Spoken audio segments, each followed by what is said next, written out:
Well, hello, this is Dr. Fran again, and we're going through the Gospel of Matthew. We'll hit the four Gospels, and then we'll go to the book of Acts through the next four videos. The first one, of course, as I mentioned already, is the Gospel of Matthew. So let's get started. First of all, the easy answer on this: who wrote it?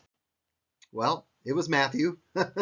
And church history almost unanimously, agrees that Matthew wrote this, including early church fathers, Irenaeus and Origen and Eusebius, and so it's pretty undisputed who wrote this particular book of the Bible. Written most likely at Antioch of Syria is where he wrote this, and he wrote this to a very Old Testament audience. It's Old Testament dependent as a result. You'll see this right away when you begin to read it. It begins by saying the book of the genealogy of Jesus Christ, and Matthew just goes right to an Old Testament style of writing. He goes all the way back to the son of David, the son of Abraham. He's emphasizing covenants in his genealogy list and right away in the book of Matthew.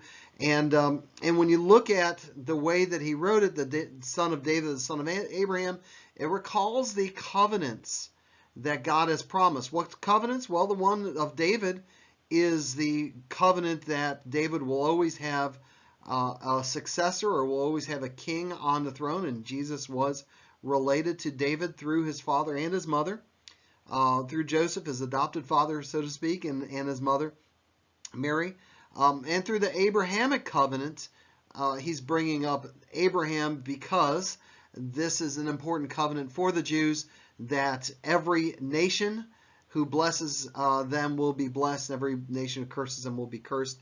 And Jesus is the fulfillment of those covenants, and actually all of the covenants. The characteristics of Matthew, again, it's very Old Testament sounding, Old Testament-ish.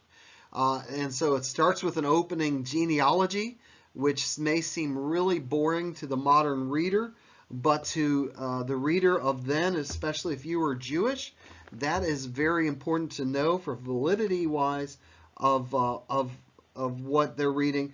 Is this truly my people, speaking to my people? Is this truly us?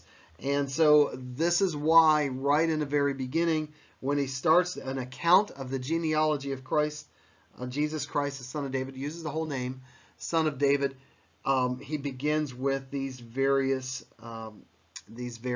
covenants. And he goes right to Abraham, to David, and then after the exile to Christ. And so he separates them into three different genealogies, and he selected those genealogies to fit into his authorial intent. What's interesting is Luke, who is not Jewish, he's the only non-Jewish writer. Okay, hope you heard that. Luke is not Jewish. He also has a genealogy, but it's different than Matthew's, because Matthew goes from father to son, very Old Testamentish. Luke goes backwards from son to father. Matthew stops at Abraham. Or starts at Abraham, if you want to say, and goes down to Jesus. Luke, going backwards, goes all the way to Adam, the son of God. Interesting, right? And so they were very selective in how they did this. Matthew chapter 1 through 2 through 17, then, the genealogies, is meant to show that Jesus wasn't just here by random. It wasn't randomly something that occurred. It was powerful. It was purposeful, and it was meant to happen by God. It was the providence of God that he brought Jesus to continue the long lineage, the long trail of redemption history. And so God, again, acting in history through Jesus Christ, as he always has in the past. Jesus is the final step to bringing God and man back together to restore those who have fallen since the days of Genesis 3. he uses the word Christos, which is a Greek word which means Messiah in Hebrew, or the concept of the Messiah in Hebrew. There are some times where Matthew may have been written in Hebrew. There's evidence of that, but for sure we see the Greek version, the Greek written of Matthew, and so therefore is probably written in Greek, but also a version written in Hebrew. There are some that might say that it was written in Hebrew, but I don't hold to that. But we do see that Matthew emphasizes the the Messiahship of Jesus Christ. Matthew chapter 1 in the birth narrative of Jesus Christ, verse 21, it says, "She will give birth to a son, and you shall call his name Jesus, for he will save his people from their sins." What does that mean? It means that this Messiah will be somebody special. This Jesus is somebody special, saving people from their sins, as only a God-ordained messenger could do. In Matthew 26, the high priest says, "I adjure you by the living God, tell us if you are the Messiah or the Christ, the Son of God." And Jesus said to him, "You have said so. But I tell you, from now on you will see the Son of Man seated at the right hand of power and coming on the clouds of heaven." So again, he's emphasizing the Messiahship of Jesus Christ. Nearly every event that we see in Matthew of Jesus' birth, life, teaching, death, and resurrection is shown to be a fulfillment of the Old Testament. Matthew is very Old Testamentish, very Jewish audience. And so he constantly uses the phrase, "All this took place to fulfill what the Lord said by the prophet." He does this in verse 22 of chapter 1. He does this in verse 15 of chapter 2. He does this in verse 17 of chapter 2, 23 of chapter 2. The betrayal of Jesus in Matthew 26, verses 53 and 54, he even attributes that to fulfill what the Lord has spoken through that particular prophet. In fact, let me read that to you as I turn my pages slowly but slowly.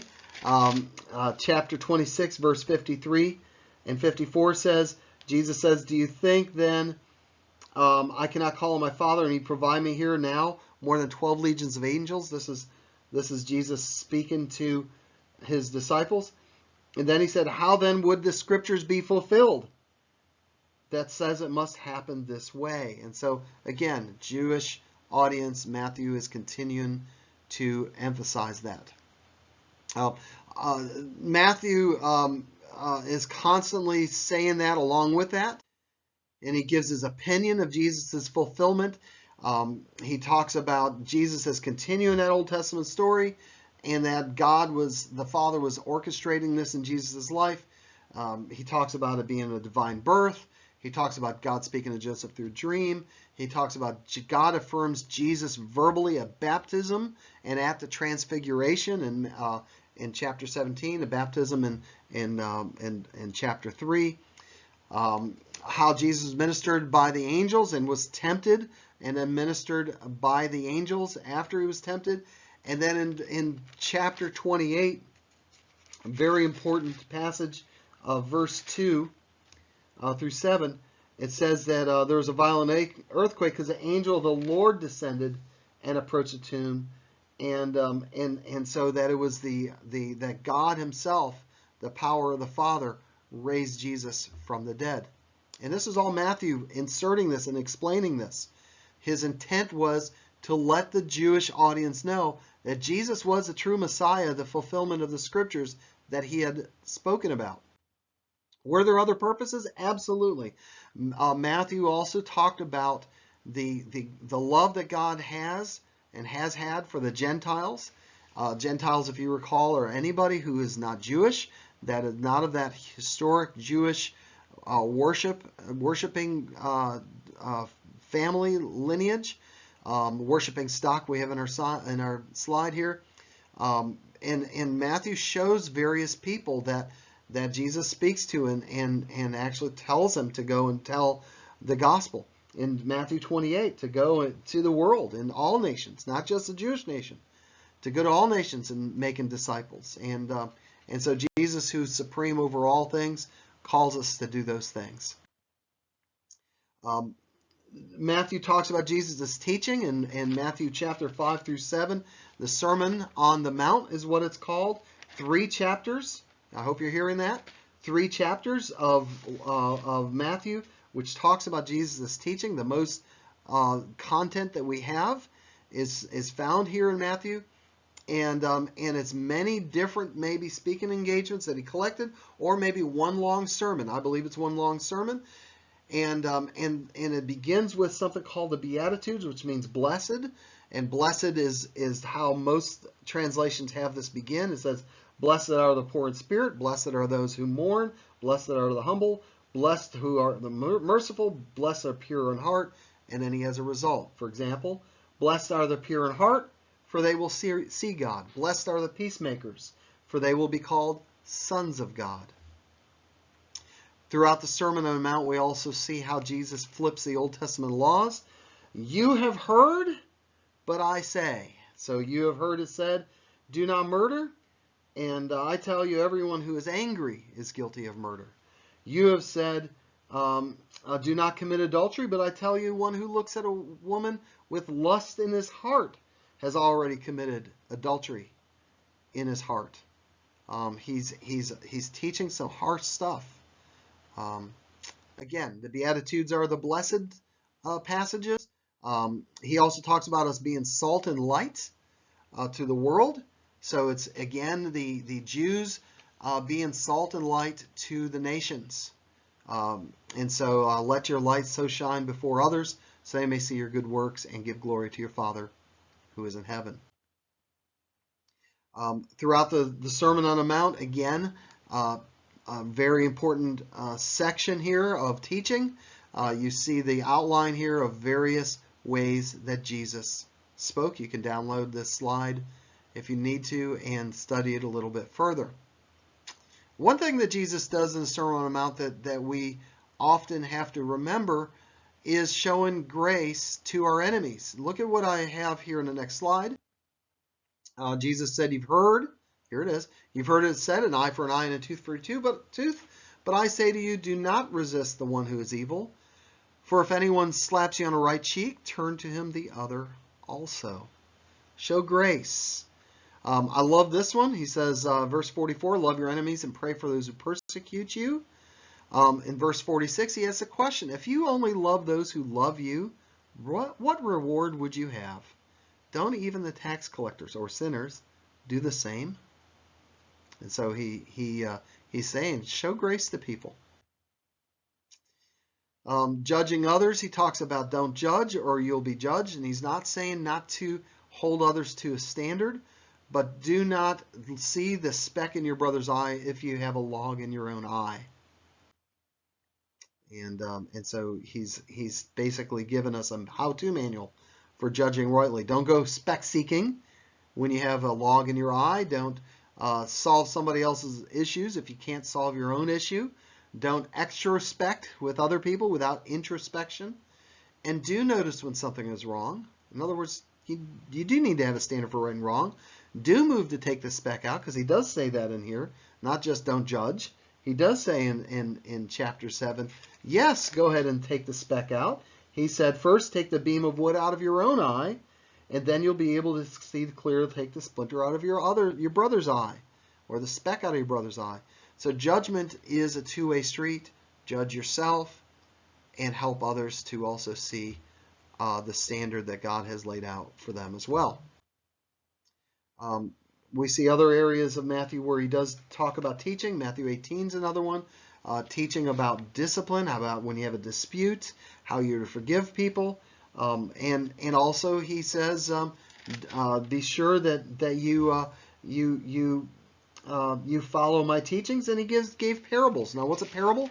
It's a story meant to illustrate a general teaching that he's trying to reinforce. And so he has these various parables. More on the parables as we go to Luke in a little bit, another video. He spends 8 chapters on the Passion Week, the 7 days before Jesus' death, burial, and resurrection, surrounding that actually. And so the ministry in Jerusalem is in there all the way down to Jesus' resurrection in chapter 28. As you saw as we looked at the Psalms video lecture, Matthew and John and Mark and Luke even, we see fulfilled scriptures throughout that. And here's a listing of those. It's just a repeat. It's everything flipped around, and you see that these have been fulfilled. So let me conclude with this, and that is that Matthew finishes by saying, hey, this is the purpose of what I'm telling, to make disciples. Make disciples of who? Make disciples of all nations, baptizing them in the name of the Father, Son, and Holy Spirit, teaching them to observe all that I've commanded you, because I'm with you always to the end of the age. That's Matthew. Very, very Jewish, Old Testamentish, very much a quotation of the Old Testament, very much pressing people to share the gospel, very much talking about Jesus' teachings in the Sermon on the Mount.